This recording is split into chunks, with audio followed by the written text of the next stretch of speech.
large chamber on our own, and those of you who joined online. Before we start these proceedings, may I bring to your attention some housekeeping matters. There is no expected fire alarm testing today. Therefore, if the fire alarm sounds, please follow the fire and emergency procedures that are applicable to the Council House, not to those of you online. This meeting will be broadcast live to the internet and will be capable of subsequent repeated viewing. By entering the council chamber and during the course of the meeting, committee members are consenting to being filmed and to the use of those recordings for webcasting.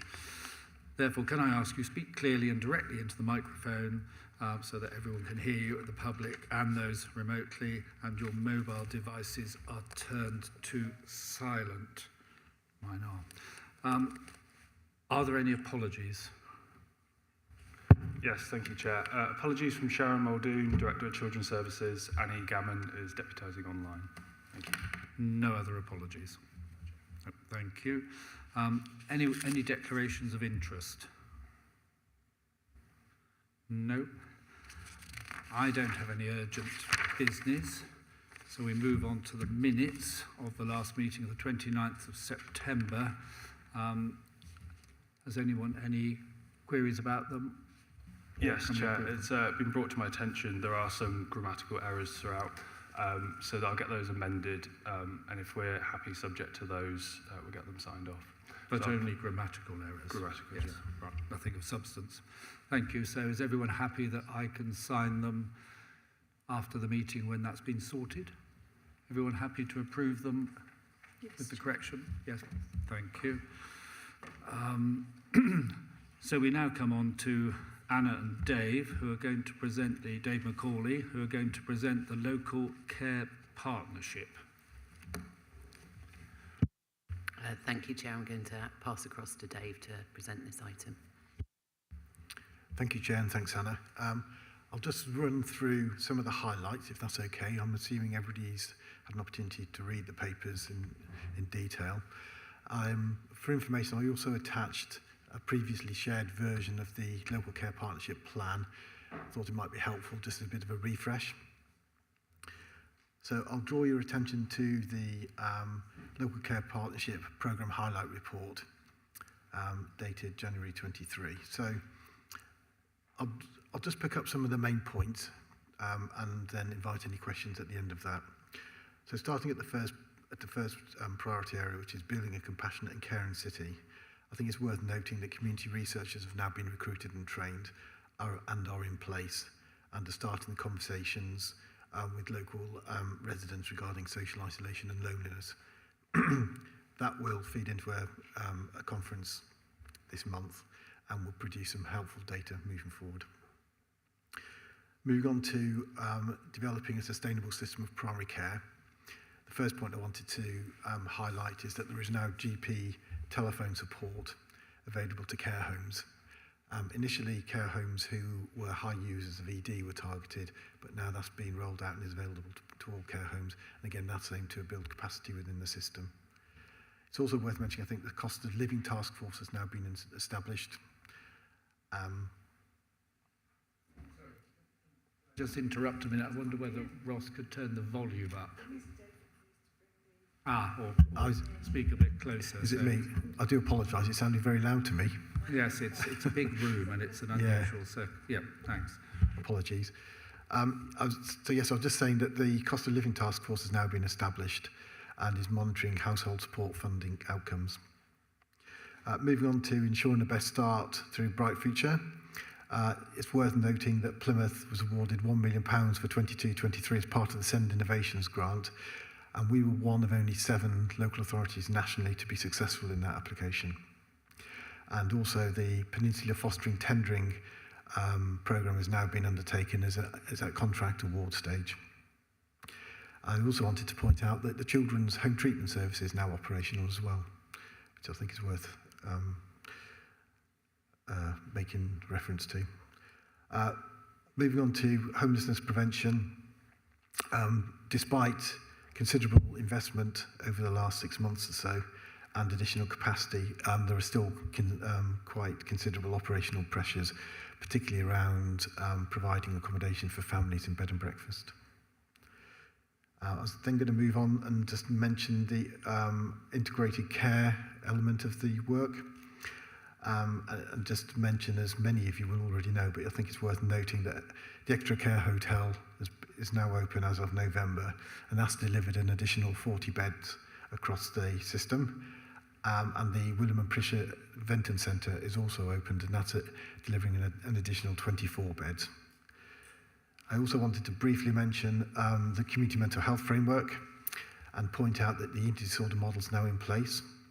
The rehabilitation mental health model is also now in place. We've got 2 ARRS roles in place, and we've now got the personality disorder model in place as well.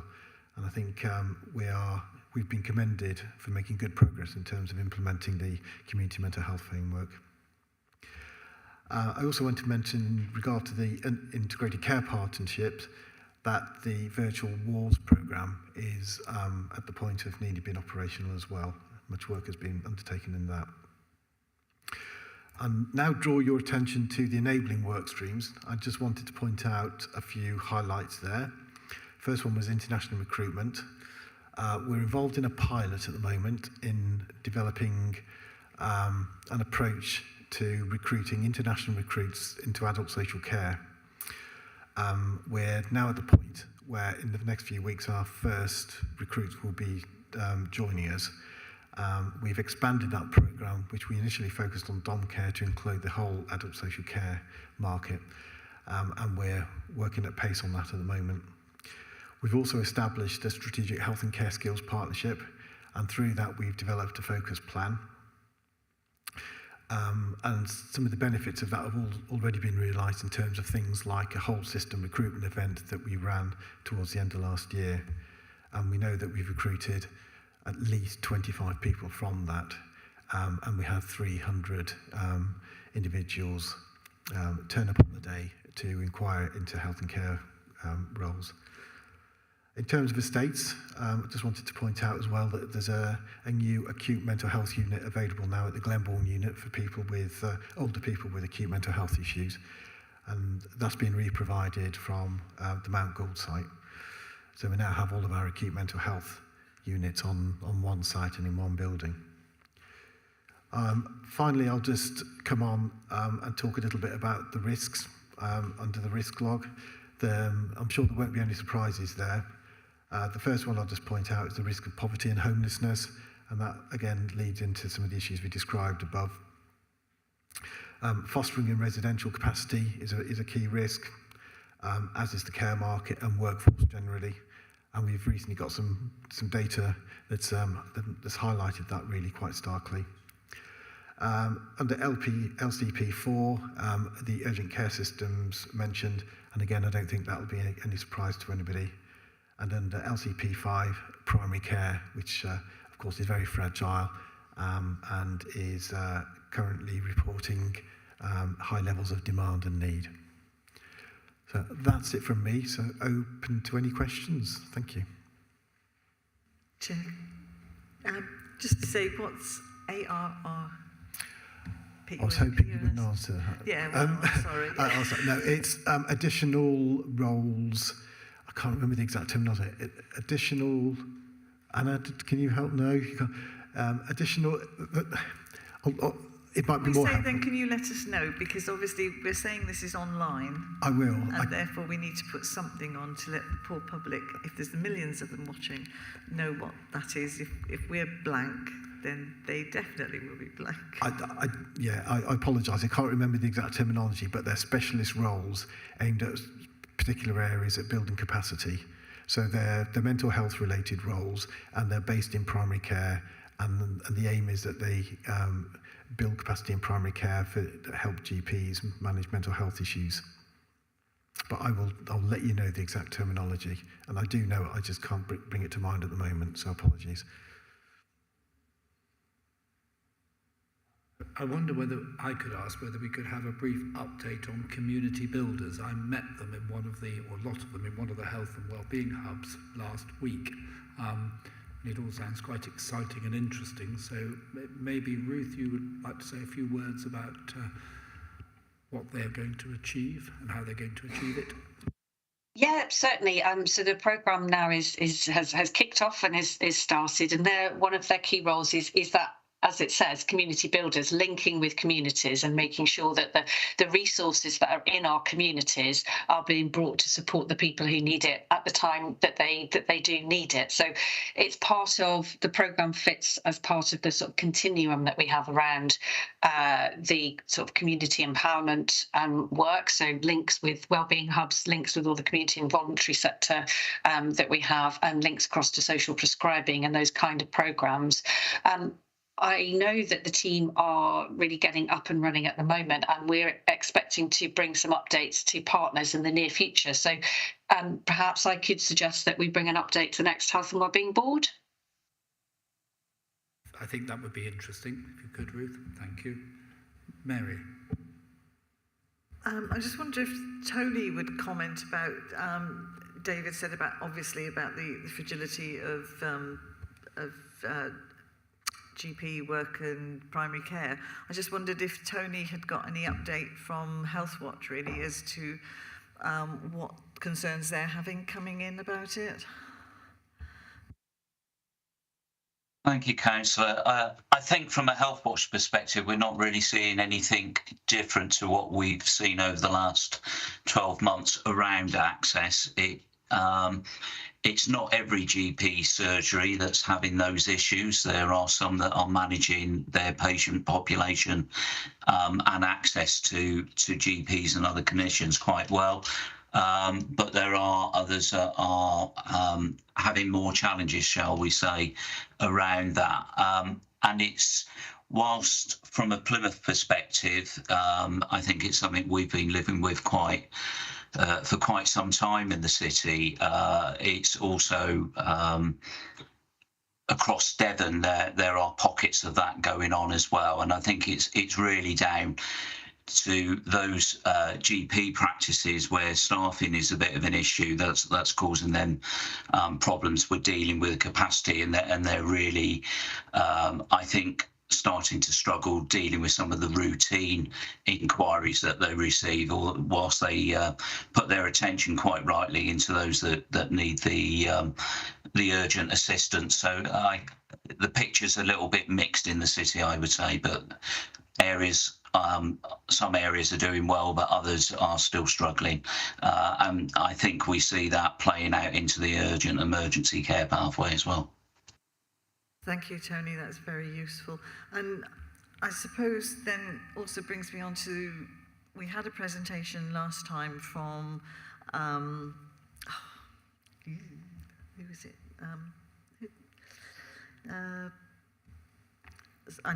We had a presentation about the poverty levels, etc., and Citizens Advice Bureau came in, didn't they, and said about the state, the things that they were seeing and dealing with. Can I suggest, Chair, that the next meeting might be a good time to have an update on that, because that will be in 6 months further on, won't it? And they will have had the winter. And also, can we have an update perhaps on the warm spaces and how that's worked? Because we all hope that that's working and people are using them, but it'll be interesting to see whether in fact that has happened. Although we know everybody's suffering with energy price rises, it'll be interesting to know what sort of usage there's been. But the feedback I got partly from the community builders at the Health and Wellbeing Hub in Plymouth last week is that some of the spaces have not been very well used, but at least they're there. People want to use them, and maybe people are just staying at home and wrapping up more, avoiding the bugs. So it would be useful, I think, to review it, because we should be pretty well out of the winter by the time we have that meeting. Have you anything else, Mary? I mean, Dave, I think the things that we ought to be looking at are the 5 red risks, which, one is around poverty and homelessness, and the other around children's services, and then 3 relating really to health service and adult social care. And you have highlighted various mitigation factors, and we all know we have things like the care hotel and the short-term treatment centre, and increased hours in dom care that are being funded through winter pressures money. Do we feel confident that we seem to be reducing them all to amber? How confident are we that that's going to happen very quickly? That's $1 million question, Chair. I think in some areas we can demonstrate we're making good progress, and I think in other areas that there's probably a longer game to be played, and I think it'll take longer to make the inroads. I think workforce is a good example. You know, the challenges within the workforce, which are critical to, you know, some of the issues within urgent care more generally, will take us some months to really address.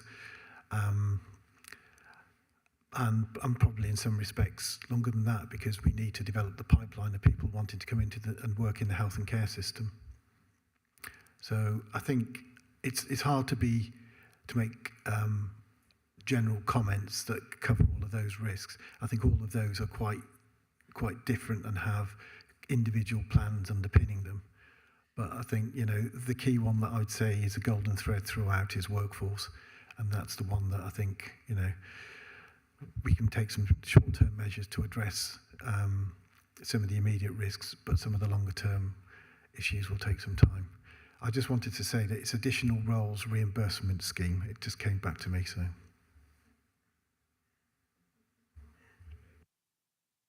And going back to Tony's comments about primary care and how it has issues and problems across Devon, let alone Plymouth, I think we all know where there are some hotspots in Plymouth, and I am convinced that it is causing extra work for 111, 999 and A&E. I wonder whether at the next meeting we should have somebody from the ICS to report on how they see primary care, particularly general practice, panning out in Plymouth, and whether they know where the hotspots are and where things are running fairly well, and what actions they can take to actually perhaps restore a more uniformity of offer and service across the city in terms of primary care. Would that be a reasonable thing to have to our next meeting? Because I think that does underlie some of the pressures for some of these red risks. Yeah, certainly, Chair. We'll bring that up at the agenda set and we'll get something ironed out where we've got similar going to health scrutiny. So we'll just have to draw some lines and see where they overlap there. Thank you. Yes, I mean, health scrutiny is emergency and urgent care, I think, isn't it, next time? Not particularly primary care, is it? So if it's not, then it would be entirely appropriate that perhaps we have a bit of more of an update about primary care at Health and Wellbeing. We wouldn't be duplicating the scrutiny. Is everyone happy with that? Yes. Anna, do you want to say something? No? I'm Sue. Oh, Sue. Okay, if you Sue. One with the, yes. Thank you, Chair. In local neighbourhoods, particularly on the west side of the city, I'm told that there have been an increase in no-fault evictions. And I think this is leading to turbulence and a feeling of unsettlement, and the need to seek alternative accommodation is, in my view, extremely stressful and does very little for health and well-being. And schools have to be changed, uniforms bought. Are we seeing a decline in that now? Has anything been done about some of the children that are vulnerable, that have been moved with their parents because of no-fault evictions? Is that settling down at all?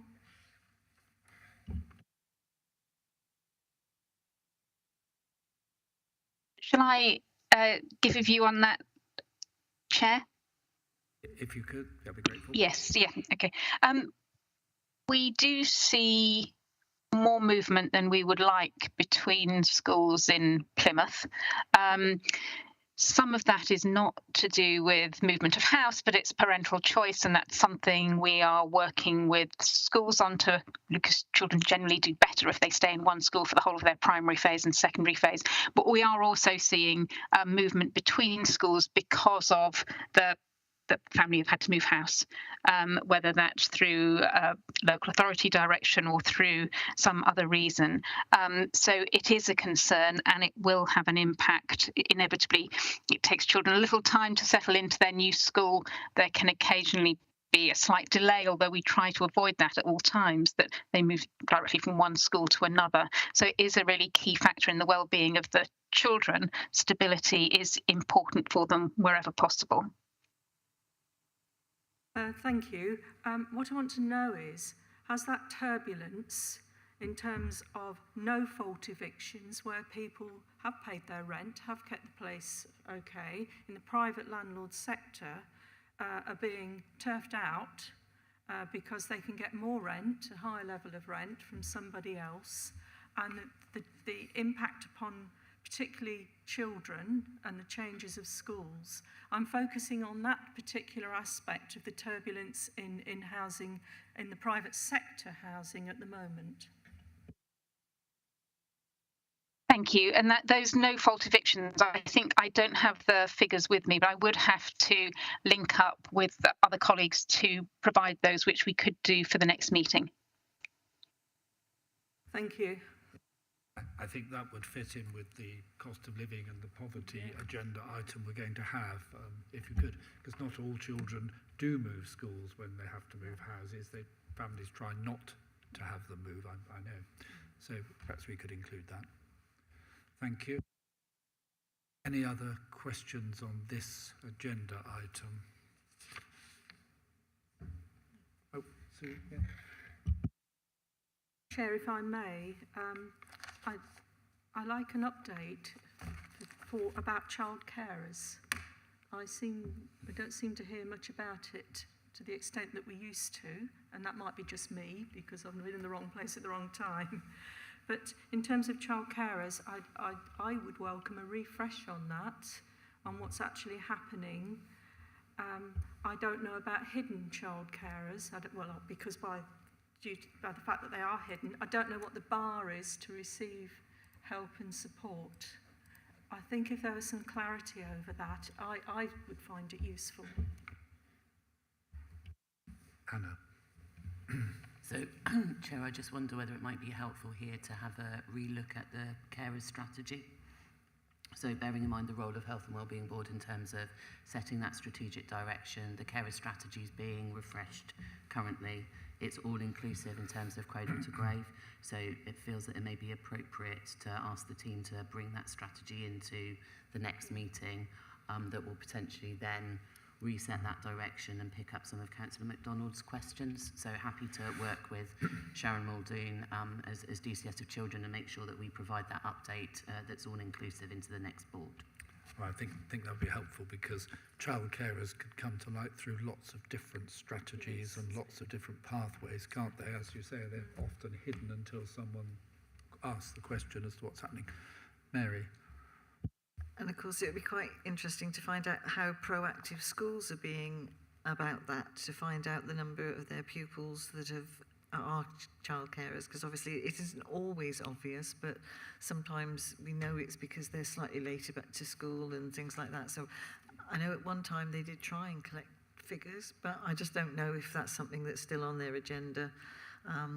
So that would be really interesting to find out, deep sort of dive into that a little bit as well. Anna? And I think really important to glean together all of the intelligence that Tony and his Health Watch colleagues have in terms of the impact of challenges across health and care, COVID recovery and unpaid carers in our system at the moment. So if we brought that together as an agenda item with the strategy, that feels that would be a useful agenda item for next board. Thank you. Shall we pass on to the next agenda item? Has anyone anything more to say? Thank you very much, Dave, for your presentation. And I think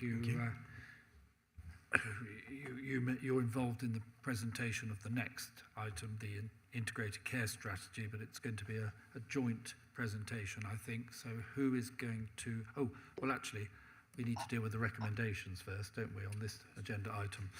So can we note the content of the report, acknowledging progress and success? Can we acknowledge the considerable system-wide challenges and pressures that exist within Plymouth, noting strategies to address these in the short term, medium and longer term, and to acknowledge and note system-wide enabling work relating to estates and workforce that aims to address some of the wider system challenges? And I suppose we ought to add to this the items that we would like to bring back for more clarification information at the next Health and Wellbeing Board. Is everyone happy with that? Thank you. So now we will move on to agenda item 7, integrated care strategy, a rather weighty tome, I must say. And who is actually going to start the ball rolling? Ruth. I'm going to start the ball. Yes, I'm going to start the ball rolling. Thank you, Chair. So we do have some slides, but before I start those, perhaps I could ask my two co-presenters to introduce themselves before we start. So that's Lincoln and then Alison. Thanks, Ruth. I'm Lincoln Sargent. I'm the Director of Public Health in Torbay. I'm also one of the joint chairs of the working group that was tasked with putting together the strategy. Welcome. Hi, I'm Alison Wilkinson.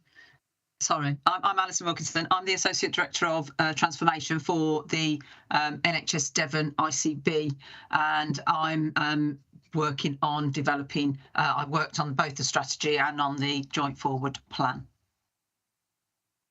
Thank you. So I think Alison, has kindly offered to drive the slides, which is great. Thank you. So I'm just going to kick off with a little bit of context setting, really. So as you say, the document has been provided in the pack, and there's a lot of detail in there.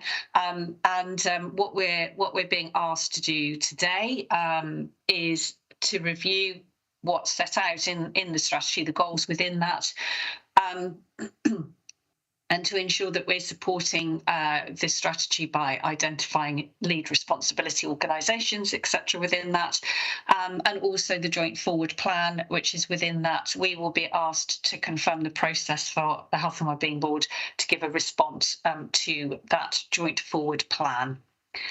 So in terms of context for this, you'll all be very well aware of the Health and Care Act 2022. It established integrated care boards, and part of the requirements for those boards is to set out a joint committee for integrated care partnership. And obviously we have that. So we have NHS Devon is our integrated care board, and One Devon is our integrated care partnership. So I'm sure you're all familiar with that. This next slightly complicated diagram just tries to set out the relationships between the different tiers of the integrated care systems. And what that does in Plymouth is reflects that as part of NHS Devon and as one of the partners of One Devon, we also have a Plymouth Local Care Partnership, which is our place-based system, which this Health and Wellbeing Board, of course, is our key governance and oversight of that. And in fact, Dave Macaulay earlier in our agenda has included Plymouth's Local Care Partnership plan within the papers. So you will have had some recent sight of that as well, just to remind you of what was set out within that. So the idea of the ICSs, as you'd be aware, is to try to shift away from looking at different components of health and care, and indeed wider determinants of health, looking more at a way of integrating care, looking at population health and tackling inequalities in health, which of course is linked to those wider determinants of health as well. Much of the work that needs to happen to enable these to actually work is going to be at that place-based and that neighbourhood-based locality. But this strategy is about setting that broader strategy across One Devon and NHS Devon. So the way in which obviously this was set is from building up from the ground. So we have all got each of our local authority areas has health and wellbeing strategies developed through health and wellbeing boards and with significant engagement with the population, and of course developed through looking at the joint strategic needs assessment that we all produce. So of course in Plymouth we have the Plymouth Plan, which sets the strategic context across the city, not just for health, population health, but also for everything that we do, the wider determinants of health as well across the whole of Plymouth. And that feeds down into our local care partnership plan, which you can see put there. And so to build up into a strategy, the the individual JSNAs have been taken, the strategies have all been taken, and some common themes have come across, which are on that slide there. And you can see that Plymouth is in the centre there, so clearly our inequalities agenda is very clearly signalled in the Plymouth plan across all of the wider determinants of health as well as healthcare itself.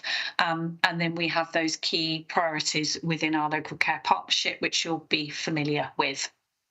I'm now going to hand over to Lincoln to talk about a little bit further about how those strategies have all come together to form this strategy. Thanks, Ruth.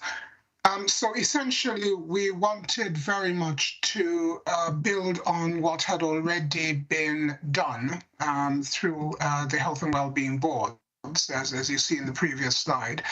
And essentially, the purpose of this strategy is to describe the overall aims of the system. And as we've described, the system is more than the NHS. It aims to bring together social care, the voluntary sector, the wider partners that influence health and healthcare delivery. And essentially, we wanted to join up, or the purpose of the strategy is to join up to deliver more preventative and patient-centered care for the whole population across the life course. The strategy will then inform, and we had to deliver a strategy document by the middle of December last year, but it will then inform the joint forward plan, and we will talk a bit about that at the end of this presentation, which will describe in particular how the NHS needs to deliver on the strategic aims and how that's done in partnership with local authorities, the voluntary sector and others. And that document needs to be ready by the end of March. Next slide, please, Al. So essentially the strategy, and you have the document, it's always challenging. I personally would have liked a smaller document, but when you're trying to describe complexity across such a system, it inevitably it becomes the tone that was described. But essentially, this sets out what broadly the document covers. Next.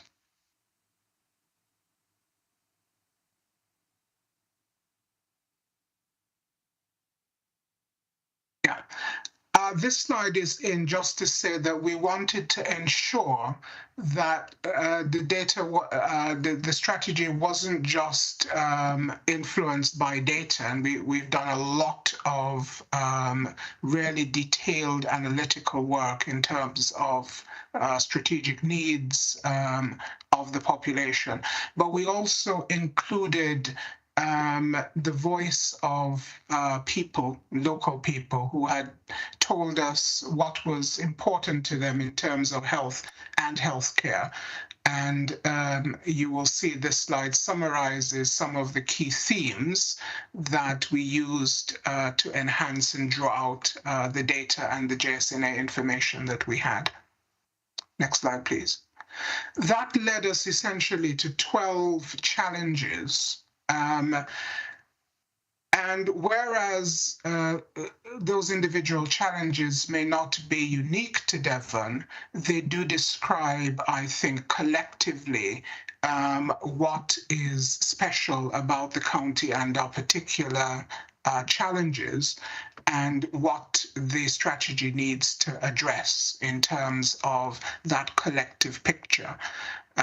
So, for example, number 3, complex pattern of urban and rural deprivation. I represent a local authority which is coastal, a number of coastal towns, Plymouth is an urban city with coastal issues. There are parts of Devon that are very rural and have typical rural deprivation. So it is a county that has many different parts, and the strategy needs to respond to all of those different nuances in terms of what's going on. Exeter has a very different dynamic to Plymouth, although both are cities. There are issues on the coast in Torbay, there are issues on the coast in North Devon. There are similarities, but there are differences. So these 12, we thought, described the collective. And I think, Ruth, there may be some local issues you may want to draw out in these 12 challenges. Yeah, thank you. I think, you know, the members of this board will be very aware of the challenges that Plymouth faces. And my feeling is that looking at these challenges, none of Plymouth's challenges are excluded from within these. Clearly, you know, the first one, ageing and growing population. Well, we know our population is different from the Devon average. We have a younger population, but people in our city also die younger, as you know. So we get that complexity, the comorbidities, the long-term conditions, and the frailty that will tend to start at an earlier age as well. We, as Lincoln has said, our pattern of deprivation is very different to most other areas in Devon, and we've certainly seen that. We're very well aware of that, and we know that we always have to be thinking of the individual challenges that we have across Plymouth. And as I say, my view was that those other 12, across all of those 12 challenges, it's very clear how Plymouth fits within those. With some of them, you know, we are quite often at the more severe end of deprivation, etc. I mean, just looking at the deprivation of our GP practice populations, for example. I think 9 of the most deprived practice populations in Devon are within. Of the top 10 are within Plymouth. So, you know, we know that deprivation is a key factor for us. So I didn't feel there was anything in there that did not reflect challenges faced across Plymouth. And you know, just from our previous conversation, unpaid care is within there. There's a wide range of things in there that I thought chimed. Thank you, Lincoln. Thanks, Ruth. So essentially that then leads us to what are we trying to achieve? And the next slide presents the overall vision and the kind of overall strategic goals. Our vision is for equal chances for everyone in Devon to lead long, happy, and healthy lives. And we spoke about the 4 aims of an ICS, and you will see that under this broad overarching goal, that One Devon will strengthen its integrated and collaborative working arrangements to deliver better experience and outcomes for people of Devon and greater value for money. We have then identified some strategic goals under each of those 4 categories, supported by the what will this look like by 2025, which is the period over which the strategy will operate. And I think that's where we probably will need your input as we kind of crystallize that and do the additional work. So I'll basically go through them, not in detail, just to flash up and give an opportunity for Ruth to perhaps pick out any local ones. I think it'd probably be best if we run through the whole presentation and then take questions. But if there are particular ones of these that you want to query or clarify, we can come back to them. So the first overarching aim of an ICS is to improve outcomes in population health and healthcare. And I think it's important to note those 2 distinct things. They overlap, but healthcare is one of the means by which we deliver improvements in population health. And I think it's important that we recognize there is health and there is healthcare. and the healthcare components we will pick up in the 5-year forward view. So hence some of these strategic aims cover things that might be broader than just the NHS, which indeed is the whole point of having an integrated care system that looks beyond just the delivery of health and social care in its narrow sense. Anything on this one, Ruth? No, thanks. I'm happy for you to run through, Lincoln. Okay. So the next broad aim is about addressing inequalities. One of the roles I am privileged to have is that I'm the Senior Responsible Officer for Health Inequalities and Prevention across the system. I work very closely with my fellow directors of public health and their teams, but also working increasingly to influence across the local care partnerships and relationships with some of the key work programs of the NHS. So this sets out some of the issues that we want to address in terms of improving the access, the experience, and ultimately the outcomes for all people, including groups that we might call inclusion health groups, such as people who are at risk of homelessness or sleeping rough, people with multiple complex needs, including substance misuse, people with disabilities, etc. Okay, next one is the third aim that we seek is around enhancing productivity and value for money. It's no secret that all the partners in Devon are financially strapped. And the challenge is, how do you deliver what the public has been asking of us in a situation where budgets are tight and narrowing?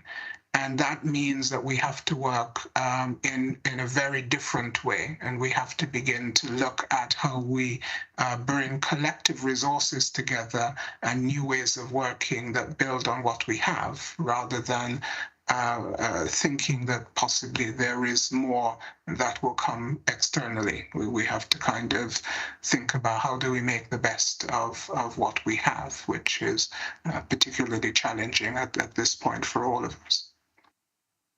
And then the last one, which I think is the overall aim of an ICS that really excites me, is about helping the NHS to support broader social and economic development. I think that the NHS is one of the largest employers, and there's a concept of anchor institutions.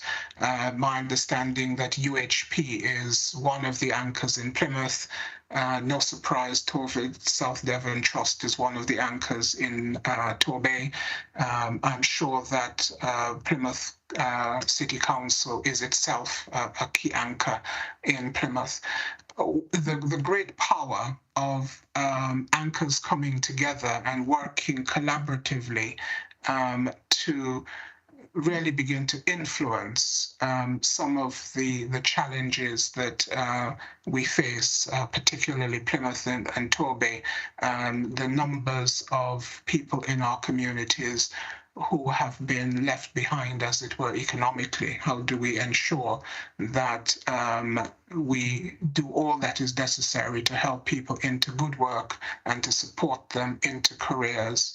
And so there is a focus here around decreasing the number of 16 and 17-year-olds who are not in education, employment, and training, for example, and some other really ambitious goals that will take us well beyond what the NHS on its own can do. So those are the strategic objectives and what we hope to achieve at various time points. And I think that then leads us on to what next. And turn over to Al to describe the next process of turning those lofty aims into delivery plans, particularly for NHS partners. Thanks, Lincoln. So now we've got the strategy. we need to respond to it. The NHS is mandated to respond to the strategy in the form of the 5-year joint forward plan. And as you can see on the slide there are some key principles underpinning the plan, i.e. that it needs to be fully aligned with your system partnerships ambitions, i.e. the strategy. But it also needs to build on existing local strategies and plans, and it's really key that this isn't a new plan. What we're doing is looking at all the strategies and plans that are already existing, particularly at a local level, and making sure that they align through to the integrated care strategy. It also talks about reflecting universal NHS commitments, and these are set out in the shorter term operational planning guidance for the NHS, and they are very much around financial balance and key performance targets. So clearly need an eye on the shorter term and the longer term. And importantly, they need to be delivery focused. So what we're looking for are some clear objectives, milestones and trajectories over the next 5 years to move us towards achieving the strategic goals. So the joint forward plan, apologies, I think the earlier slide said it needed to be produced by the 31st of March, and that was the intention.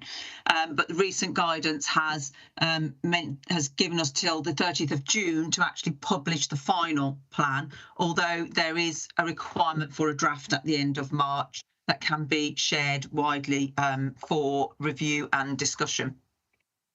And as part of that process, there's a specific requirement in the guidance to engage with health and wellbeing boards as a key player in this process. So that's why one of the asks for yourselves was around how that engagement needs to happen. There is actually a requirement for health and wellbeing boards to submit an opinion on the joint forward plan that is actually published within the plan itself. So as I say, a key player in that process, and we need to really think about that engagement and involvement. As a minimum, it is, as I said, an NHS response. The NHS have been mandated to respond. But the One Devon partnership, when they considered this, considered the plan becoming a shared delivery plan. And this is encouraged through the guidance that we don't just look at the NHS response, we actually look at the system response. And that's really where the other question for yourselves has come from, because that means there are much broader organisations, individuals and groups involved in the response to those strategic goals, because they are much broader than just the NHS. So we are working on a joint forward plan that truly represents a system response. I won't dwell on this slide. This is just the timeline, but we're working to a draft, as I said, by the end of March, and then more engagement during April and May, and then we'll use June to just finish off the sort of the governance and make sure that we get the plan published. The idea is that the joint forward plan and the integrated care strategy are brought together into a Devon plan, and that will be the document that will be eventually published. In terms of this slide, I won't go into this. This is quite a complicated governance slide, but it clearly sets out all of the engagement and involvement that we're doing, and that engagement will happen both at a sort of a system level, so forums like this, the voluntary care assembly, local care partnership meetings, where we'll engage at that level, but also in terms of some of the more detailed level where different groups and representatives are involved in developing the plans themselves. But what I just wanted to point out on this slide is the strategies sort of along the bottom. And as I said before, that this isn't another plan. This is about how we bring together the plans and strategies that are already in place and test them and test their alignment to the strategy. So we're not asking people to start again and throw out everything they've been doing. And as Lincoln said at the beginning, he's a joint chair of what we call the Devon Plan Working Group, who drove production of the strategy, and they are overseeing the production of the joint forward plan, linking closely with the financial teams and the teams working on the shorter term operational plan, so that we're absolutely clear about the longer term ambitions versus the short term must-dos. Very quickly, the sort of final one from me. In terms of the NHS response, we have priority areas that I'm not allowed to call pillars, but it still says it on the slide, where we've got work going on around primary and community care model, acute services, sustainability, etc. And we have some programme infrastructure in place for some of that. The 4 pillars on the right-hand side are really those broader pillars where we need to make sure that we are coordinating a response from the broader system. And those are the areas where we need to understand what organisations, what individuals and what groups need to be involved. There is a call next week that Ruth's involved in with myself and the other local authorities to think about how we drive those elements forward, but would really value your opinions on some of that. So what we're asking people to do, as I said, is really do a sort of a gap analysis almost. So what are we currently doing? What are we working on? What are the ambitions? And how do they or don't they align through to the strategy? And there will be in about 6 weeks or so, a second Change Leaders event that some of you will have been involved in. We had the first one back in October to test some of those priorities that are coming out and make sure that that it does all align and that we do have clear objectives that link through. So that was all wanted to say, I think, Lincoln. So I will hand back. Thanks, and I guess it's now open for people's questions, discussions. We'll try our best to answer lots of things we may note and take back. And as we continue working through the working group on the joint plan in particular, how we incorporate some of the concerns and comments that we get through these discussions. Thank you for your presentation, and I know that Mary Aspinall has the first question. Can I just point out that the slide deck that's been just shown to us is different from what we had, so it was quite difficult to follow through. And I think I'm not putting any blame anywhere, but if a slide deck is altered that the committee is going to look through, it would be really, really useful for it to come through. Those that are doing this on the internet may well have been able to look through their laptops to check, but for those of us that were doing it from paper copies, it's been quite frustrating, shall we say, to have to figure out which page we were looking at and which page we weren't. So that's just a comment, Chair, to say that.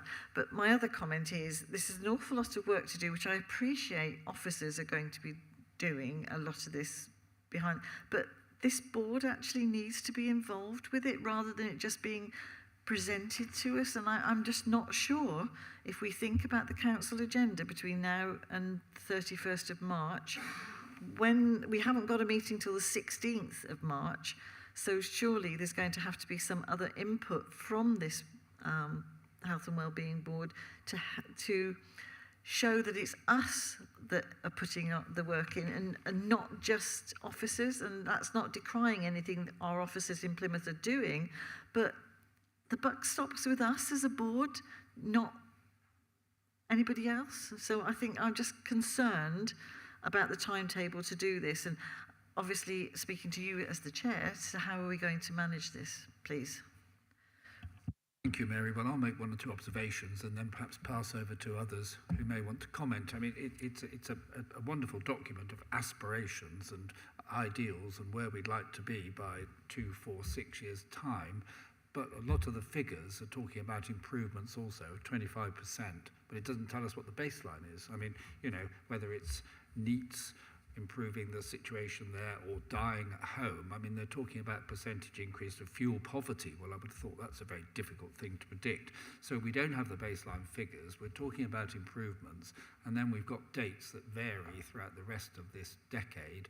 but the question also is how achievable and how assurable are we going to get to where we want to get? So, you know, I think there are all sorts of implications. It is a very weighty document. I mean, I shudder to say, but it almost needs a sort of working group to look at, or a half-day session to look at it in more detail, I would suggest. I wonder, I mean, I'd be prepared to give up half a day to do so. What do others think, and what are the comments from Ruth and others to Mary's comments and mine? And it was confusing. The slide deck was dodging about. We were going backwards and forwards in our pack for a start. So anyway. Could I first apologise for the slides? I hadn't appreciated until recently that they were in the pack, and so we had made some changes beforehand. So apologies for that. Yeah, I completely agree with your comments. I think this is a very detailed document that has had to be pulled together in a very short time frame, and I'm sure you appreciate it isn't, the time frame hasn't been dictated by NHS Devon. It's come from wider than that. So it is that sense of us all trying to get to a point where we are satisfied enough with the document that's going in. I also completely take on board the point made around data and targets. I think baseline figures are available, at least for, I believe they are for all of those things, but of course they're different depending on which area you're looking at, and so putting a whole heap of data into the document maybe isn't that helpful, when our first question probably would have been, but what is it at, you know, Plymouth level, for example, if it was shown, because as you know, NHS Devon, the footprint of Devon tends to average out to approximately England anyway. So, you know, the data not being included within the pack doesn't mean it isn't available, I think is a point. But yes, I think it is a fair point that they are quite aspirational, some of them. Certainly the changes, the percentage changes that's been looked for. And there is that sense of it's great to have those goals, but, you know, we've had some of those goals for some time, and they are very difficult to achieve, some of them, and we are aware of that. So I guess there's a question about, are these aspirational measures that we just want to put a signal that we are aiming to make improvements towards the direction, or are we going to have these as targets where we're, you know, beating ourselves up if we haven't achieved them? Thanks, Ruth. We've had a lot of discussions, as you can imagine, on the working group and on wider about precisely the achievability and the assurability, and robust discussions around those very questions. So it's a work in progress. And I think I would definitely welcome that opportunity to do that more in-depth piece with you. And I'm sure Al, as we develop the joint forward view, would really appreciate, because we do have a lot of work. And as you said, this document could easily be 3 times the size. You know, sitting alongside this is a lot of work that your public health teams working alongside the others, plus the strategic intelligence function within the NHS, for each of those to define the baselines, to define the trajectories.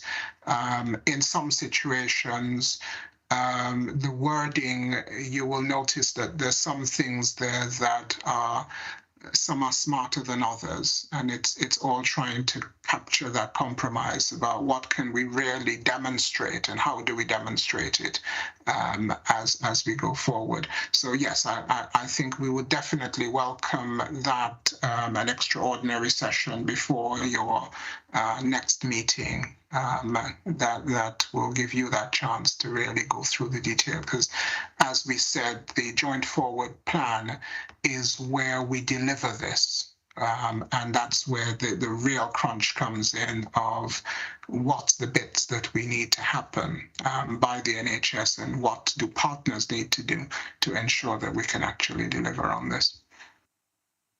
Thank you, Lincoln. I think we'd like to take up that offer. The question is, should the whole board be invited to it? Can I just say, it's that democratic accountability, isn't it?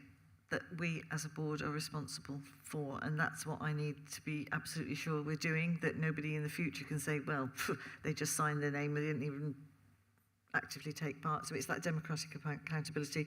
And our partners, I mean, we've got Health Watch there and you know, needing to make sure that they're involved as a board member as well. So I think that's why I was saying that, Chair. Thank you. We need to find a half day and all board members will be invited. It will be an informal but you know, instructive meeting, and we can feed back in on various points. So thank you for that. I think Sue would like to ask a question. Thank you, Chair. On page 39 of the pack, improving outcomes in population health and healthcare, and it's saying that by right at the bottom, on the right-hand side, it says by 2025, we will reduce the level of preventable admissions by 95%. So you've got 2 years with an elderly population, perhaps, but how is that achievable, is what I'm asking.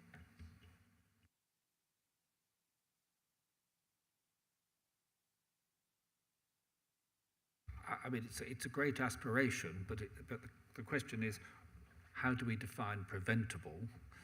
And if we could define it, is it possible to reduce things that happen? Well, I suppose an accident isn't preventable, but you know, 95% is a huge figure to be preventing of something. And what do we define as preventable? Yeah, really good observations there. And again, what I can't say is that I remember all the details of the data that sticks behind that. I know we had a general discussion about pushing the ambition. So we were saying if they are preventable, and there are different definitions of disease categories and situations around avoidable admissions, etc.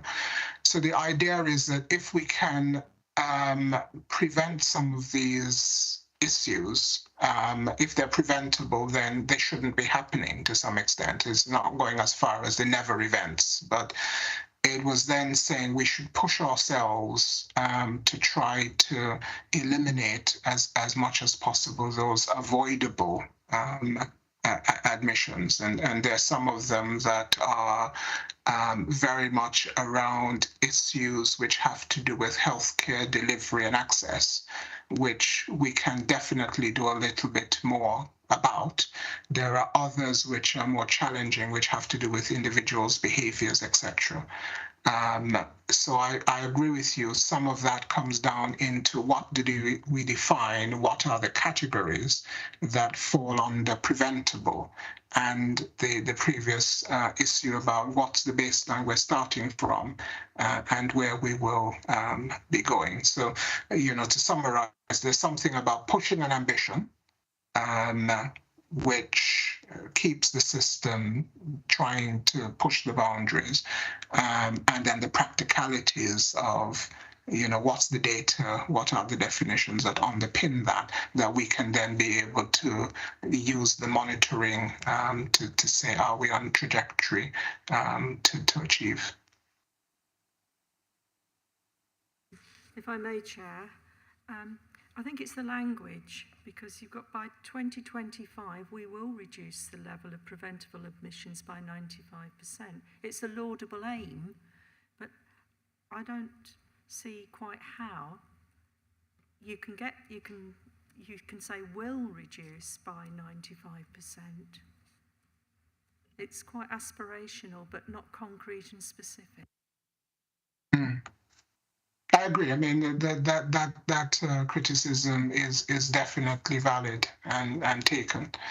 I don't want to promise you to what extent, because we do refer to this at times as an interim document, and I think that the way certainly in the working group, we look at this as a living document. And I think as we go through, as we have more data and information, we may well tweak some of the wording, but I don't want to give you an absolute promise because clearly some of it's then seeing some of the data that underpins that we might want to say actually for some categories we can absolutely insist that it is 95% because there are certain things that just should not happen in our health and care system, but there may be other things where we have to say there's a developmental phase that needs to happen, and that may well take longer than 5 years. And what we might want to see is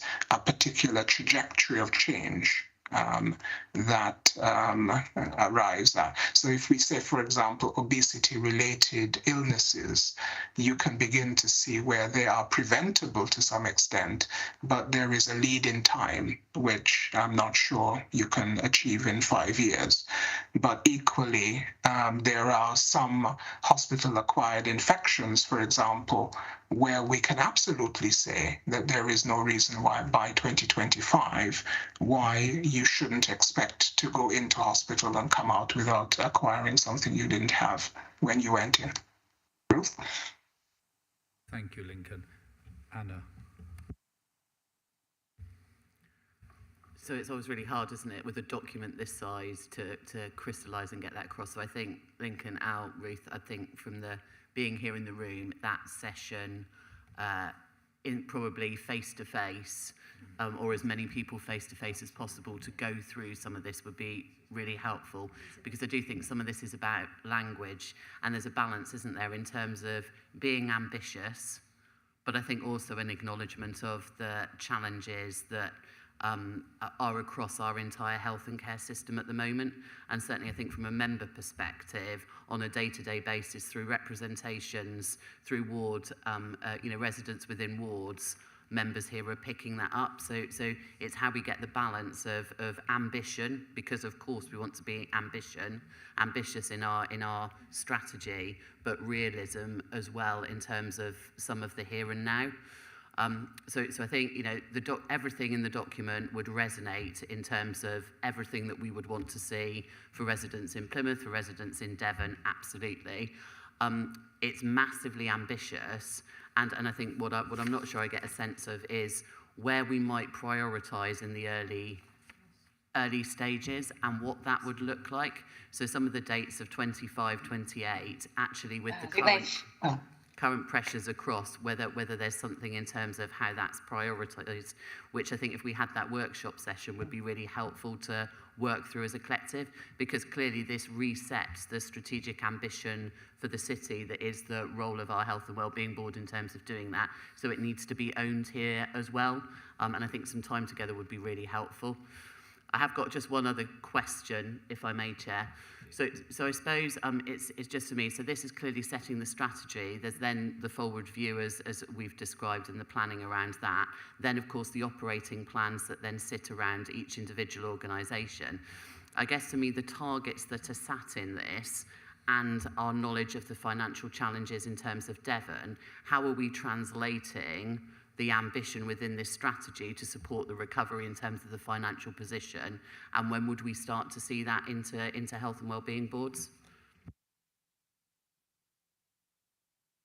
I think, thanks, Anna. I think as we develop the joint forward plan, I think that's where that will come out. So, as I said, the joint forward plan from an NHS perspective includes the operational plan, and there are clear specific must-dos within the guidance around the operational plan, particularly around our performance and our financial position.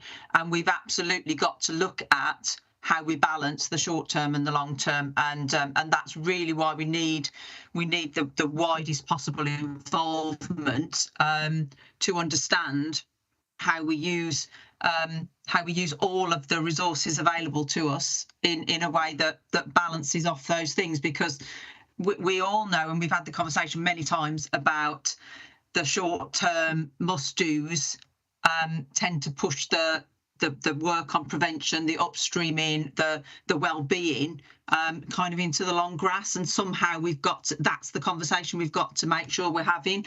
So as I said before, we're working very closely with the the team who are doing the operational planning for the NHS, but we need to make sure that we broaden that out and understand all of our resources and how we use that. So I've got conversations planned with Bill Shields to try and start thinking about some of that particularly that financial imperative.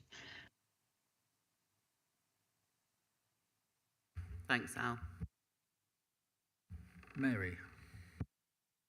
Okay, being the boring nerd here, any of these decisions, I say we're talking about a democratic process, etc. Does any of this hit a problem with the fact that we've got elections, Exeter's got elections, and I think there's others, bearing in mind that I think the restricted period will start, I want to say somewhere about the 26th, 27th-ish of March, and we're talking about a 31st of March, and then, so presumably it would then have to carry forward, or is this not affected at all by the electoral cycle?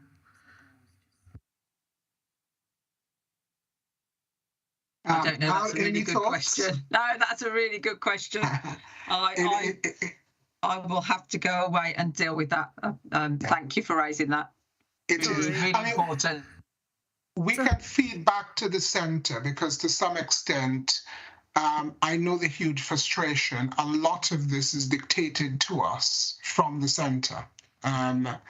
So, you know, whether they are aware or should be aware of election cycles, because they're not unique to Devon, believe me.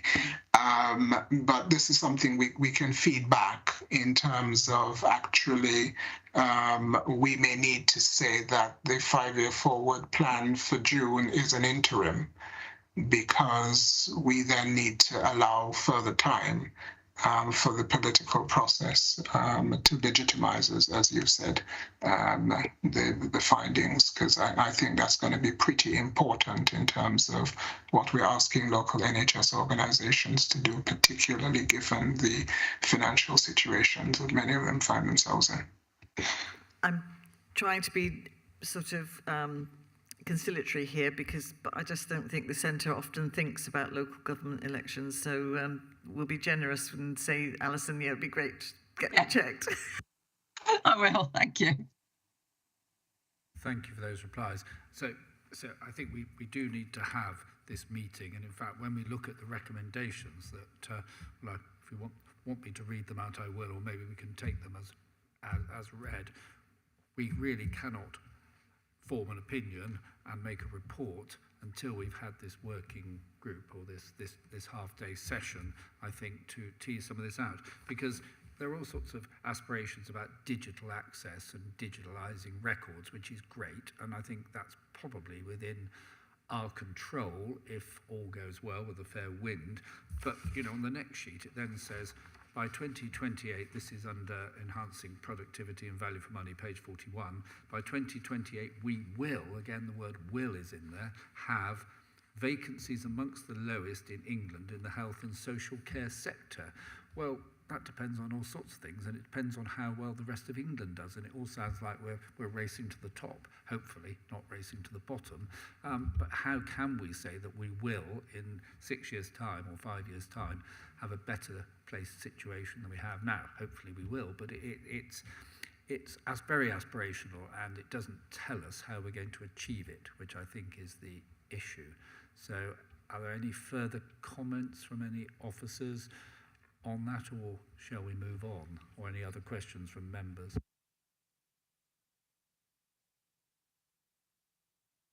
Well, this is a good opportunity to introduce Megan Fields, who I was going to later on, who's here as the strategic lead for violence against women and girls. So, and you'd like to ask a question, Megan, welcome.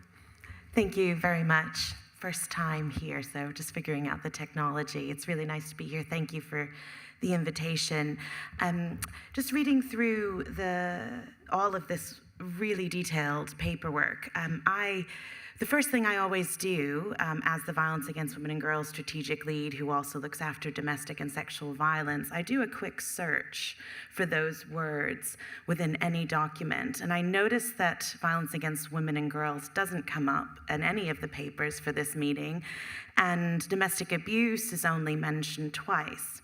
When I look at slide 39, improving outcomes in population health and healthcare, in terms of one of the goals is by 2024, each LCP will have a suicide prevention plan. That very first aspiration sticks out to me as necessitating a violence in women and girls lens, especially here in Plymouth. Currently, we have 3 domestic homicide reviews that are being reviewed as a result of suicide, and we are considering 2 more. So just starting with that first aspiration, we would not be able to achieve a suicide prevention plan that is effective if we were not considering the intersection of domestic abuse and suicide. And if I then begin to go through all of the other aspirations, the consideration of the fact that 1 in 4 women in their lifetime will experience domestic abuse, 1 in 6 men, and 1 in 9 in any given area will be experiencing domestic and other forms of violence and abuse. Without taking that lens throughout each of these ambitions and actions, it will be very difficult to meet and deliver on them effectively and fully. So so that's a point. And I also have a question. Has domestic abuse, sexual violence, and a gendered lens been taken in the building of these aspirations? And would that be a helpful lens to look at in the development of the integration of the 5-year joint forward plan? Thank you. Thanks. So I'll start with that. So really good observation, and I think very helpful challenge to us in making that explicit. Certainly, in Torbay, when we looked at the strategy, one of the things that our sexual health lead brought up was, again, the absence or very little reference to sexual and reproductive health, the health of women in general, and pointed out issues that we don't have a menopause clinic, for example, or other opportunities that we were not explicit. So I think absolutely we need to look at these ambitions through those lenses, which then brings up some other lenses that we need to be quite explicit when we look through and in the development of the joint forward plan. As you would imagine, there will be lots and lots of groups who will look at this document and who will say our particular concerns are not explicit. And there is a huge challenge that we have around being comprehensive. And I said there is a real challenge that we have. My ideal would have been a document that is simple, snazzy, but it would fail in that there's so many issues, some of which are quite particular, but affect groups of people that are seldom heard. Yeah. And we need to strike that balance between the global for Devon and all its people, as well as the particular around where you are, what particular challenges you might face. And your questions and comments, they're very, very salient from that point of view. Thank you very much, Lincoln, and thank you very much, Megan, for bringing that to our attention. Are there any other questions or anything anyone would like to say on this item? No. Well, in which case, rather than read the recommendation out, and having a bit of problem with my eyesight at the moment, can we take that as read, but say that we will formulate our view and opinion and write a report after we have had this working party session, which I suppose ought to be sometime in February or at the very latest early March, because we're running up to deadlines, aren't we? Late February, and we can all then have a further peruse of the extensive document and come with further issues and items that need clarifying. And I suspect, you may bring us some clarifications anyway. So if we could have a session perhaps to begin with any changes or clarifications you think might be appropriate, and then we can go on to matters and issues that we raise. So is everyone happy with that? Yes. And the full membership will be invited, because it is everybody's business, is it not? Thank you. I think I'd like now to have a 10-minute comfort break, if everyone is agreeable. So we will reassemble in 10 minutes' time. I make it 21 minutes past at the moment. Thank you very much.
welcome back to the second half of the meeting, and we will now have agenda item 8, Plymouth Substance Misuse Needs Assessment, and Gary is ready and waiting, Gary Wallace, to present it. Thank you, Gary.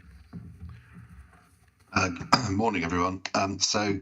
Apologies to Councillor Mahoney, who's already sat through this last week at the Plymouth Drugs Partnership. So rather than kind of slavishly go through the summary I sent you, I'm going to pick out some bits from the needs assessment and then kind of give you context about some of the mitigations of the findings contained within our funding plan. So I'll do the dreaded screen share if everyone's ready. So the kind of first bit to pick out about the needs assessment is one, it's a very long document. It's 95 pages. It's long. It's in a near final draft. At the partnership meeting last week, there were some suggestions for more quantitative data from the police to be included, and that's kind of, we're in the process of incorporating that, and then the whole report will be published. But things to pick out is the Plymouth cohort of people in treatment and in need of treatment is that they are generally older, sicker and longer in treatment than the England average. We would expect that to be the case when compared to the England average, because being a highly deprived area, we have more of all the bad things, and we are generally in line with our statistical neighbours, even though we're often an outlier for England averages. There is an issue with prevalence estimates. So the government produced prevalence estimates on an infrequent basis. So sometimes every 4 years, sometimes every 5 years. And really, since that began in the early 2000s, the whole of the peninsula have had an issue with the estimate for primary crack use.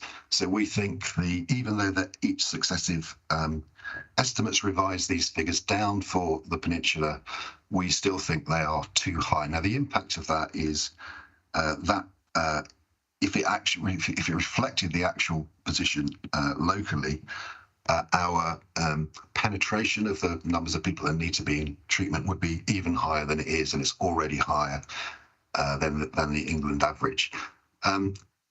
I just want to pick out a couple of areas and then kind of mention avoidable deaths, which I will come back to after I've talked about some of the government's funding plans.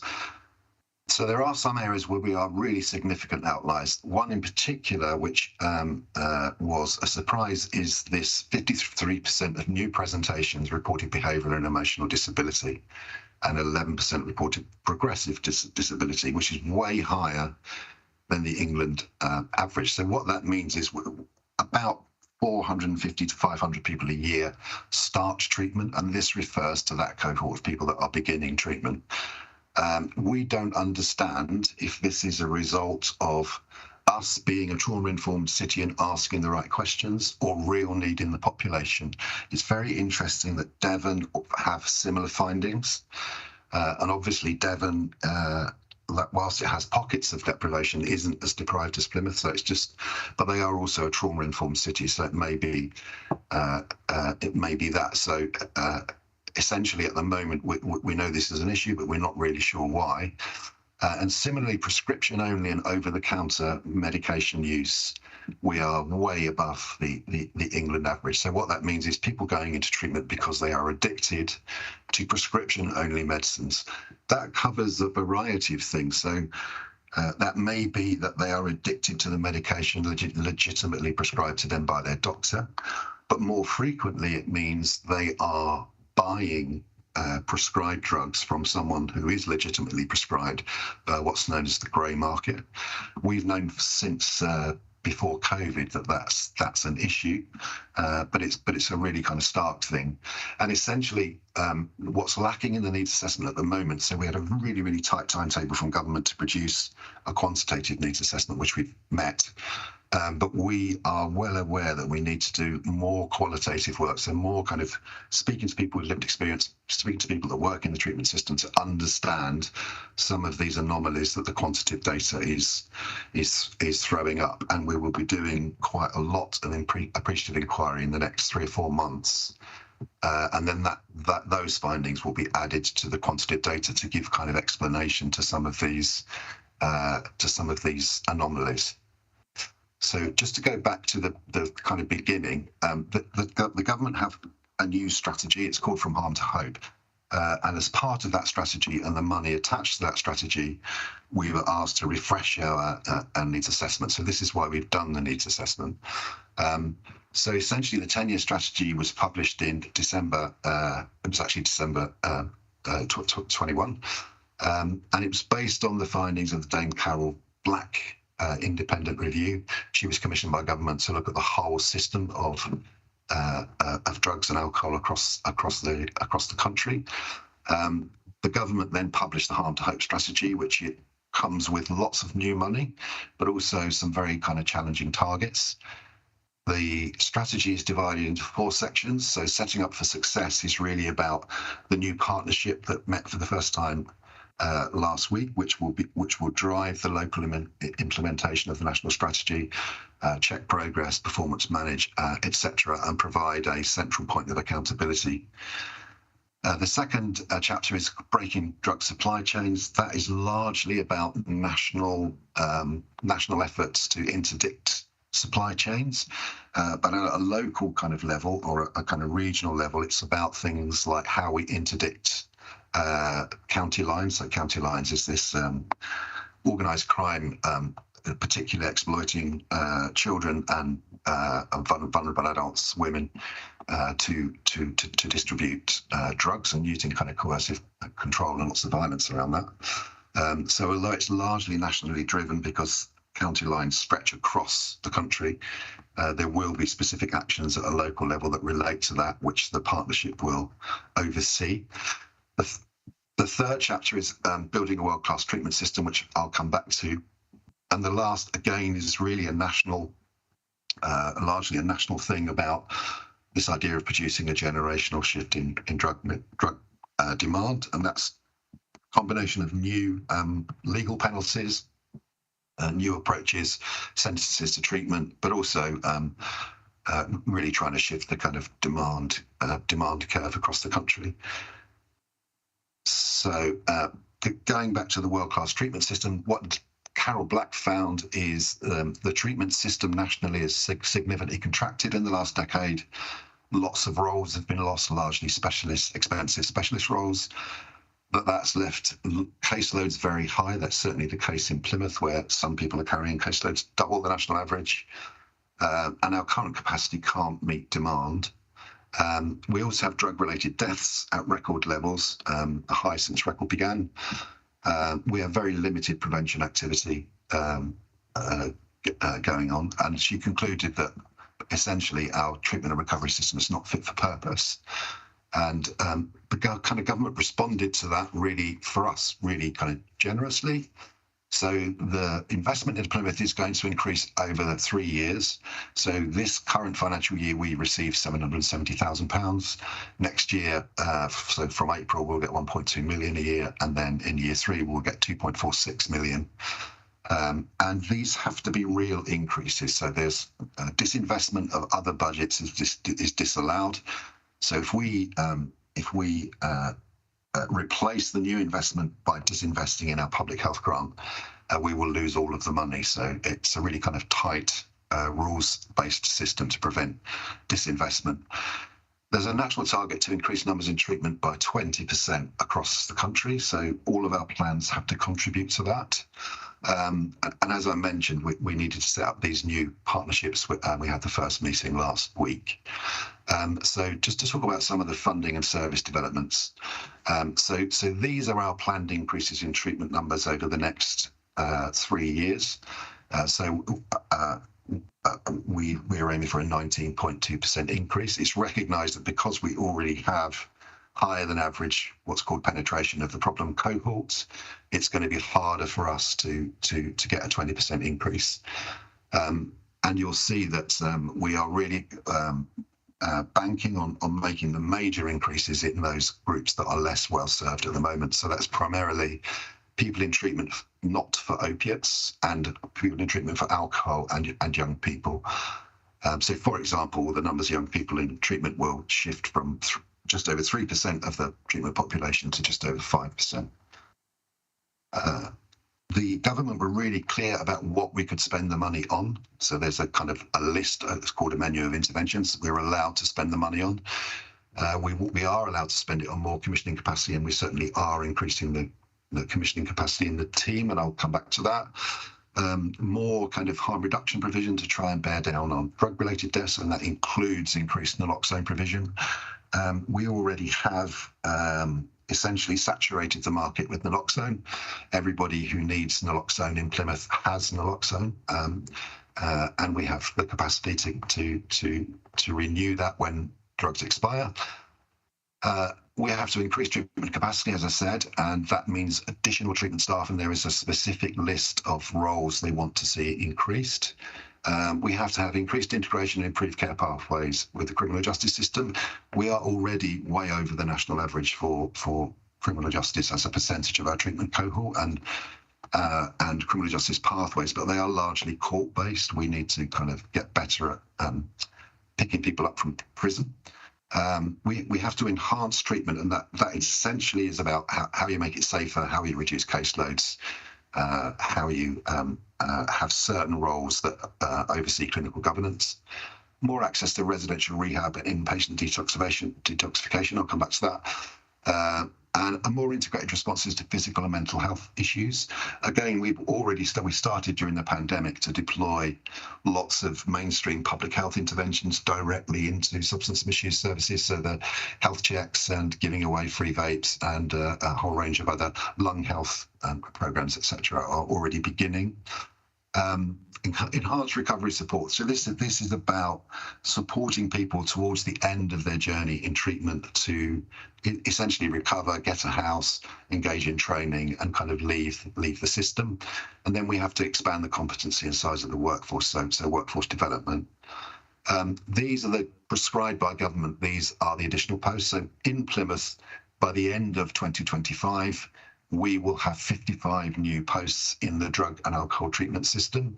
They will include more doctors, more pharmacists, more nurses, more drug workers, alcohol workers, more dual diagnosis workers. In fact, for the first time, we'll have 8 dedicated dual diagnosis workers. So they're the people that work with those people who have a serious mental illness and substance misuse issue. We will have more commissioning and governance capacity, including an avoidable deaths lead in the city, and yet more trainers for workforce development. With a word, just a quick word about inpatient and residential services. We get an addition, so we already spend £100,000 a year on inpatient services. Now, inpatient services are medical services, so they are things like assisted withdrawal, partial withdrawal, stabilisation, titration, and they happen under medical supervision, and they are separate from residential services. So residential services are classed as social care. They are funded under the Care Act, and we have maintained our residential funding year on year, and it's already much higher than other areas. But with regard to the inpatient funding, we got an additional 70k, but there is a requirement that we have to be part of a sub-regional consortium to spend that money, and that's because residential services tend to be low volume, high costs. And we are in a partnership with the Peninsula. So we pooled our additional 70k alongside our 100k with the 3 other areas in the Peninsula, and the banker and lead commissioner for that is Cornwall, and that's because the facility we use is based in Cornwall at Bossent's farm. So I just want to come back to avoidable deaths because we are at record levels. I'll kind of refer back to what we mean by avoidable deaths in a second. So we are double the England average for drug-related deaths as a rate per 100,000 of population. So we're at 10 per 100,000 and England is at 5.1. That is similar to our deprivation family, but as Ruth said last week, we don't want to be similar. We want to be better than our statistical neighbours. We're also double the numbers of alcohol deaths in treatment, and again, similar to our statistical neighbours. So why do we have an avoidable death strategy? Well, it's because there's an enormous overlap between substance misuse deaths, suicides, domestic homicide reviews, fire deaths, and homicides by people with mental illness. And so I'll kind of refer back to that in a second.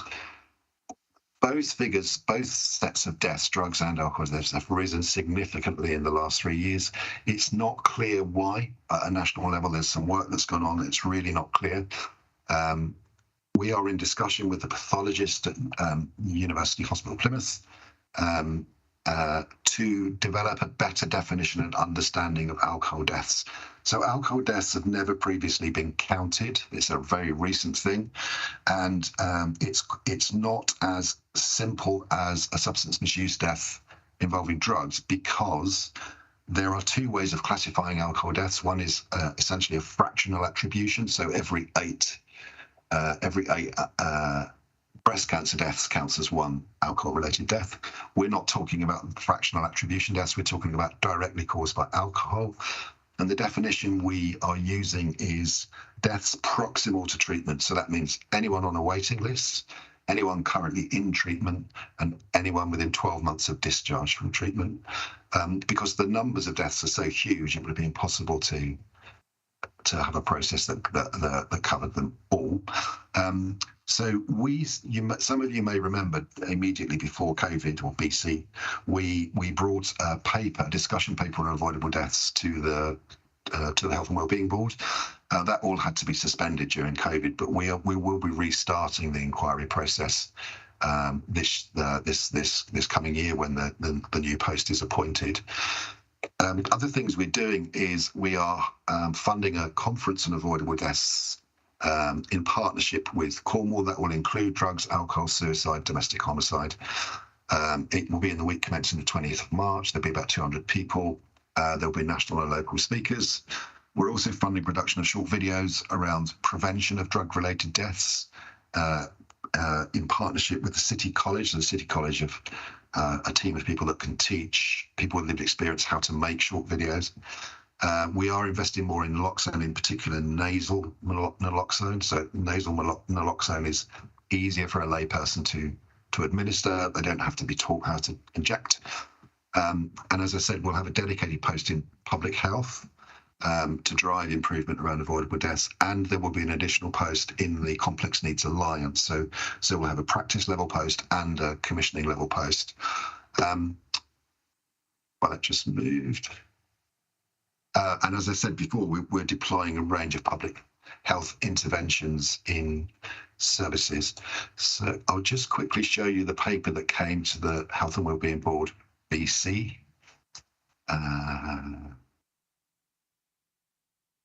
Oops, if I can find it.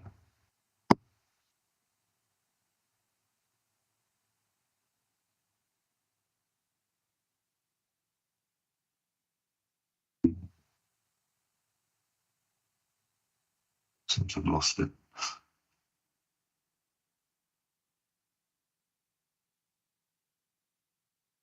I'll share for some reason. Hold on.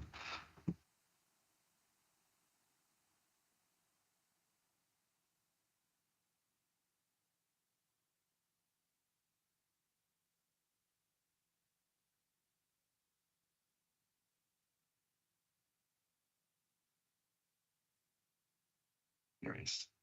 So this is what we mean by this is the paper we took to the Health and Wellbeing Board before COVID, and this is the definition of an avoidable death. So we're looking at amenable mortality. So that's the definition there: preventable mortality and avoidable mortality. And this includes deaths directly attributable to alcohol, drug-related deaths, including prescription-only medicines, because increasingly post-mortem, when we look at toxicology, we are finding polypharmacy, which is full of prescribed drugs. Suicide, similarly, there's already a process for suicide. Lots of suicides are associated with substance misuse. Domestic abuse leading to homicide. So all of the recent domestic homicide reviews, certainly all of those in the last 5 years, have included the use of drugs and alcohol, particularly men using drugs and alcohol to exert coercive control. And similarly, homicides by people with mental health tend to be substance misuse related as well as serious mental illness related. And so the proposal we brought to was to set up this avoidable deaths review group.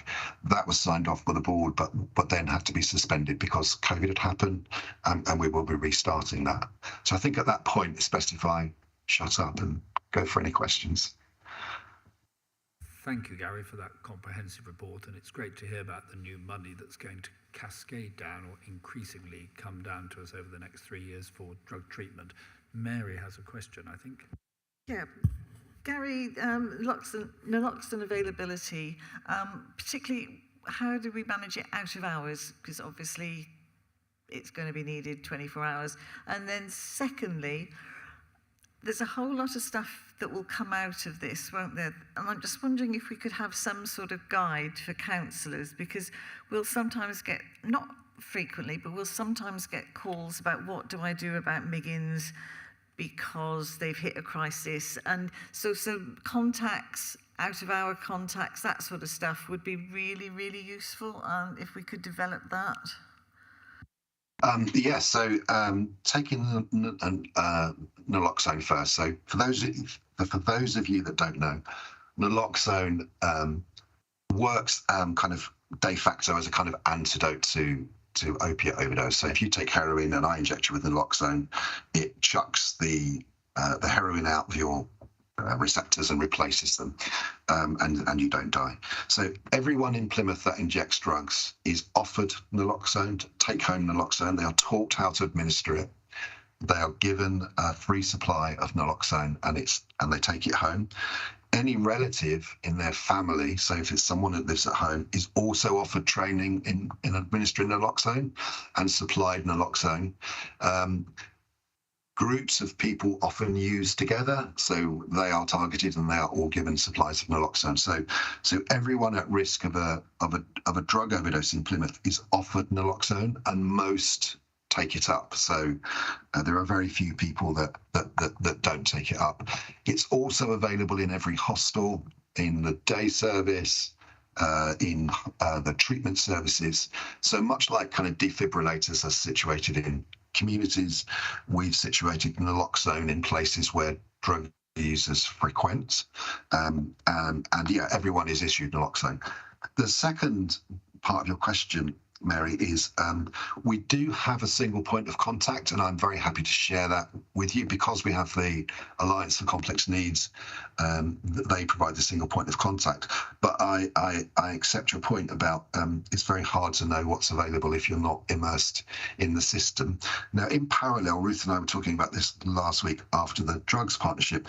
So we have essentially a funding plan. So that's it's essentially an Excel spreadsheet with the next 3 years, the narrative for the posts for the next 3 years, how are we going to spend it, all that kind of stuff. It's essentially very unuser friendly. It's very hard to navigate. It's very hard to kind of see synoptically, if you like.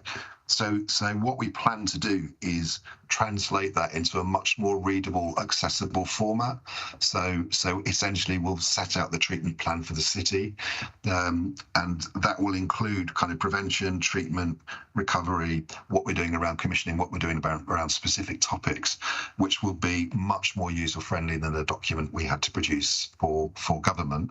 And that would include some of the information you're talking about.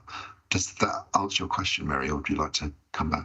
It helps. I mean, certainly there is a counsellors area on the government on our website, isn't there? That we could perhaps see if we can add that document you're talking about to that. That would be wonderful. But even just something as simple as the single point of contact until that's put up would be useful.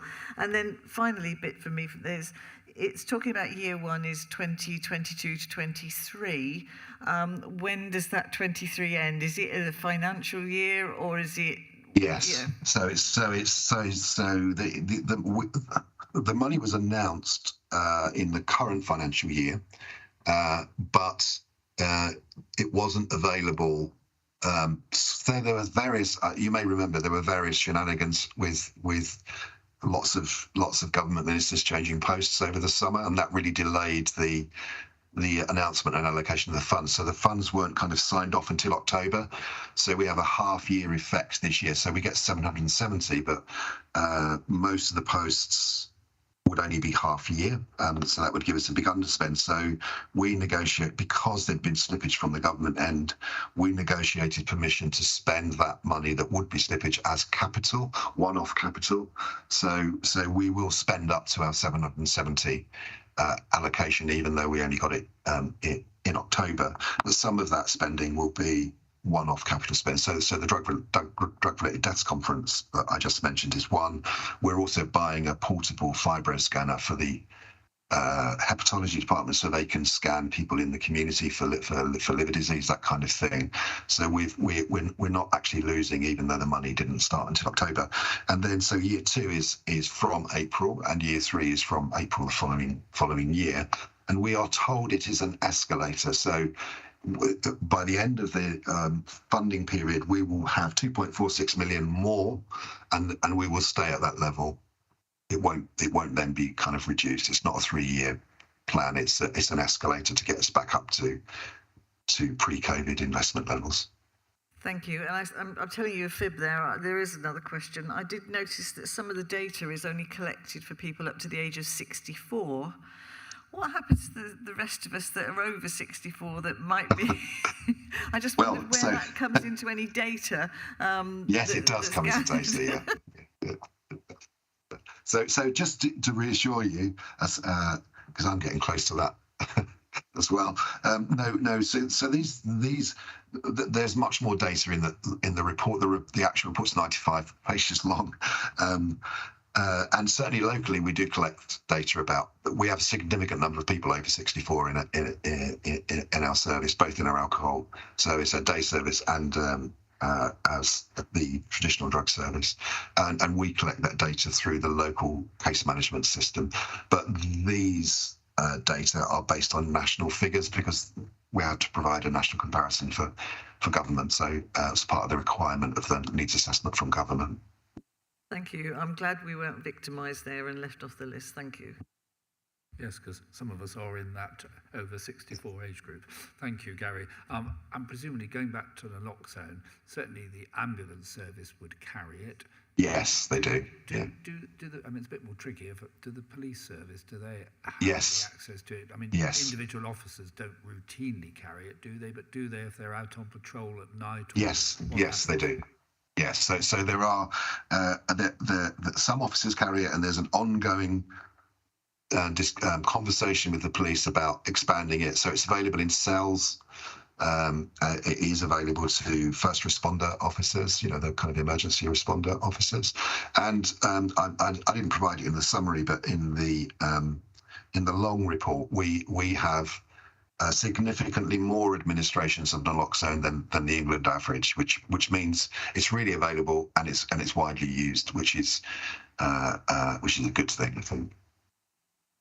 It's great news because it can be life-saving within minutes, can't it? And it's emergency services are quite likely to find some of these people.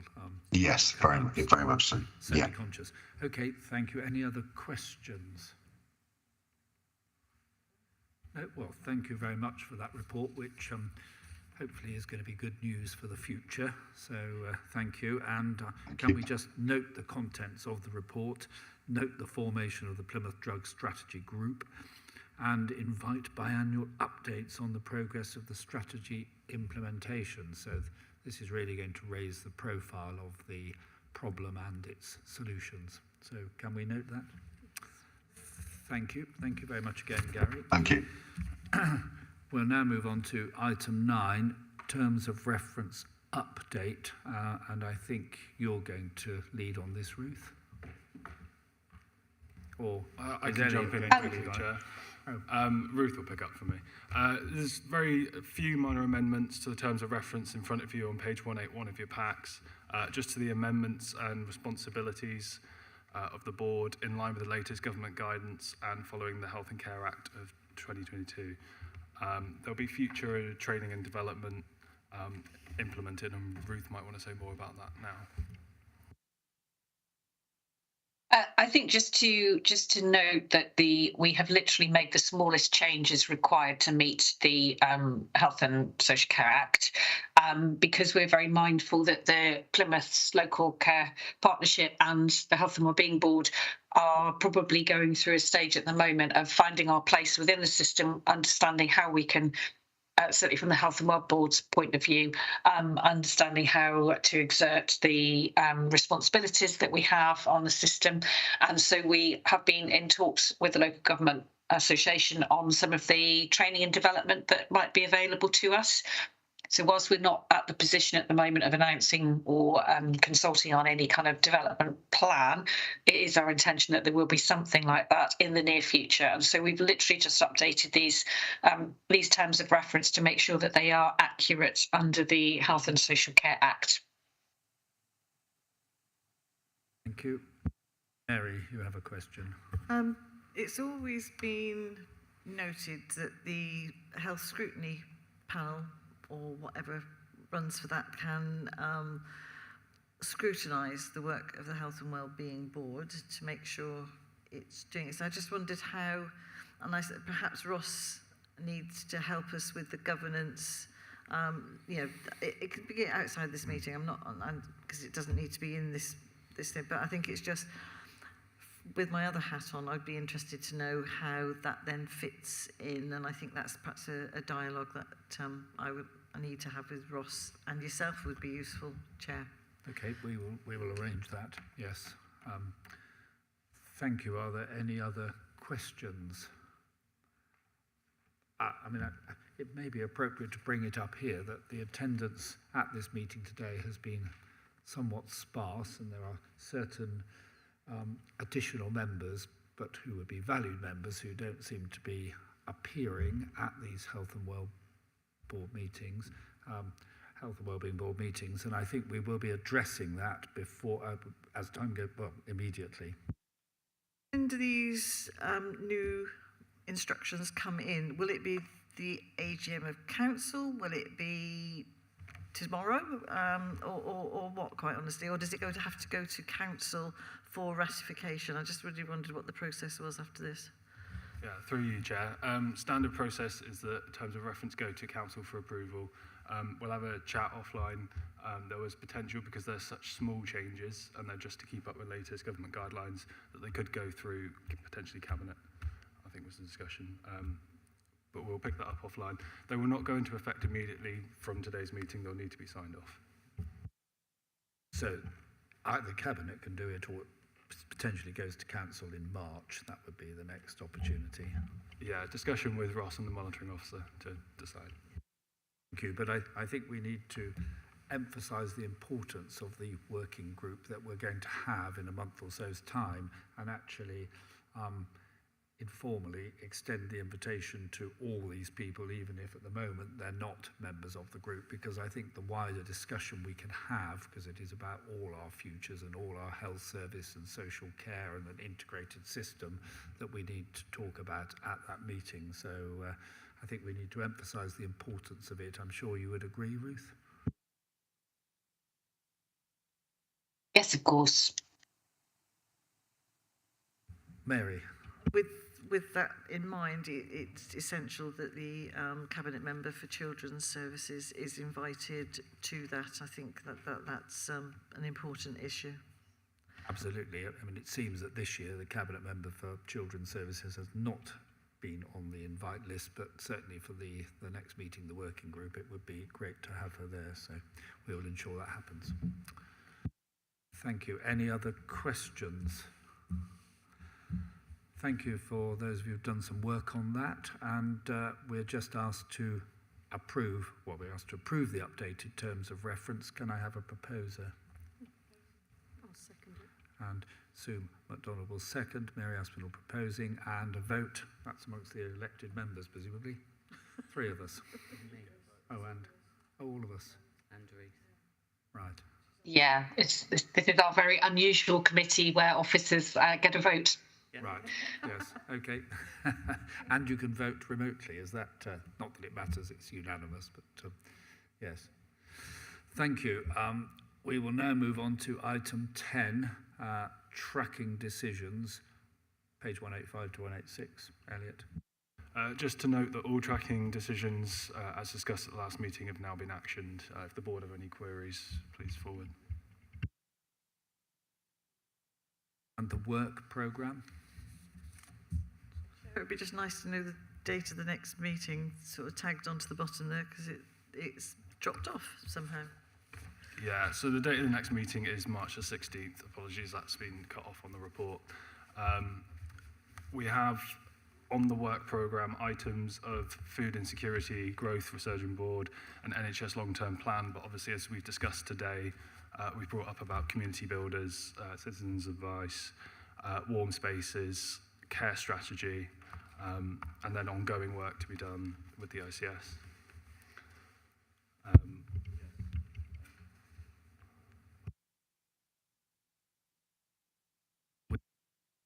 We will obviously have to bring the integrated care strategy back, I presume, to report as to our thoughts and findings after the working group.